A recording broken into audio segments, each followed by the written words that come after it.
As the representative of CAN, I'm going to put the same question to you. When you hear the term or the allegation of Christian genocide from the United States, President Trump, Ted Cruz, etc., what were your thoughts? And indeed, do you agree with them? Because you are running out of time, I will save you and just go to the basic. One, I've listened to the other speakers. I've listened to the arguments they bring. I am not speaking from research or whatever. I'm speaking as a victim. I'm speaking as the pastor who buried the almost 2,000 people in 2000 in Kaduna. Quote me, my name is Reverend Hayab. I'm speaking as the pastor who also did the mass burial of the over 300 people of the Miss World Beauty pageant on the 23rd of November 2002.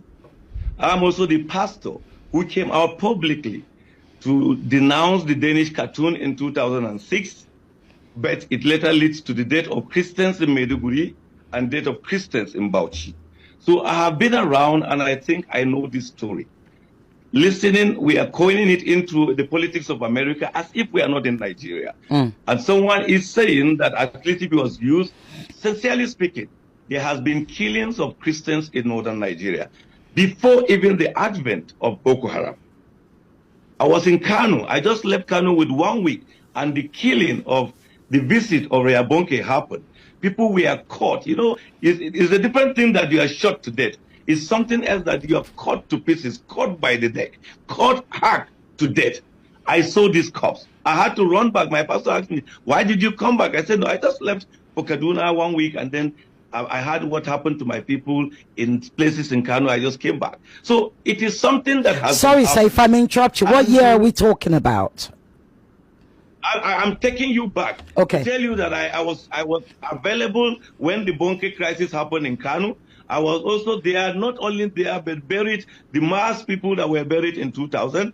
I also buried the mass people that were buried in 2002. Then fast forward to 2006, I said I was the pastor who first came out to condemn the Danish cartoon because I knew what was going to follow. But despite that effort, Christians were killed in Maiduguri, Christians were killed in Bauchi for an offense they had no problem about. They knew nothing about.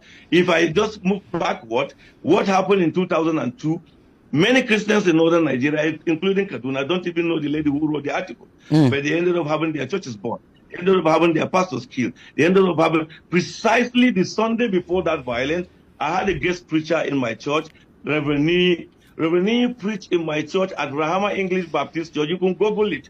I remember when you could Google that. And just a day after that, that man was burnt. His corpse was like that of a small baby. So when you put together all this, in Maiduguri in 2009, when Boko Haram started, they were never attacking Muslims. They actually went for the church because they said, we are infidel. One among the early pastors that was killed was Pastor Oji. Pastor Oji was killed. When he saw he was going to die, he simply said, go and tell my brothers I die well.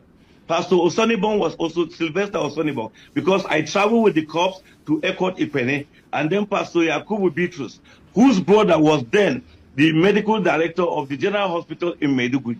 So I got involved in these things more than the hair story. The Christian North have suffered killing. The Christian North have suffered so much in this thing that today culminates into genocide, as it has been called. So for anybody to say it does not exist and is bringing story of Boko Haram or recent happenings of bandits may not understand, because I followed the conversation. Nobody is saying that the Christian North was just killed in 2002 or they were just killed in 2019. There has been a history. There has been certain pattern. There has been certain developments. But let me come back to the last 6 years. I am this same pastor who came out severally on this medium and other medium to cry when I was burying 30, 20, 40, and many other numbers. And why were those people killed? The story they always want to tell is that, no, it is a farmer's herders. I'm above 56. I know the difference between a farmer's and herders conflict. And I know the difference between someone coming to exterminate or eliminate a certain group of people. Because farmers, as we knew, simply had little misunderstanding with herders, and the herders will come either to the police station or to the traditional ruler or community leader, and such issue will be discussed, and they will now ask for reconciliation and possibly ask for little payment of damages. But we have a situation where innocent women are sleeping in their sleep with their children, with their husband, and people will come to their community, chant religious slogans, set their houses ablaze, shoot them and cut off their necks, and do not stop there, also burn their religious places. And you still want me to say, no, it is just a communal clash, because that's the kind of, farmers had that clashes. And that's why today we are hiding under those things to argue about that.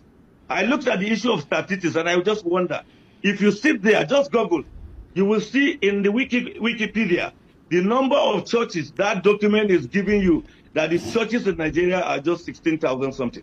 And you and I know that is not true. I am a pastor of the Baptist Church. The Nigerian Baptist Convention, just Nigerian Baptist Convention, we have over 11,200 registered churches. We never bring Redeem into it. You never bring Anglican into it. No Catholic into it. No Methodist into it. No Living Faith into it. So some documents and figures that we have been seeing are quite interesting, but just tell us that there is even to us a conspiracy of silence or a conspiracy of twisting a situation. I see what is happening as an opportunity for us to stop the killing of our fellow citizens just because of their identity.